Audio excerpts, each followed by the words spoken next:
ووصى بها إبراهيم بنيه ويعقوب يا بني إن الله اصطفى لكم الدين فلا تموتن إلا وأنتم مسلمون ইব্রাহিম নবী ইয়াকুব নবী তাদের সন্তানদেরকে ওসিয়ত করেছেন, হে প্রিয় সন্তান, আল্লাহ তাআলা তোমাদের জন্য দিন নির্বাচন করেছেন ইসলাম। তোমরা মুসলমান না হয়ে মৃত্যুবরণ করো না।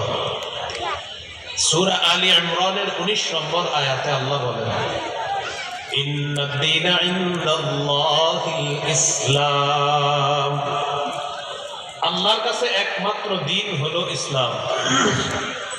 সূরা আলী ইমরানের 85 নম্বর আয়াতে আল্লাহ বলেন, وَمَن يَبْتَغِ غَيْرَ الْإِسْلَامِ دِينًا فَلَن يُقْبَلَ مِنْهُ, যে ব্যক্তি ইসলাম ছাড়া অন্য কোনো কিছুকে দিন হিসাবে গ্রহণ করবে, এটা তার থেকে গ্রহণ করা হবে না, এটা গ্রহণযোগ্য হবে না।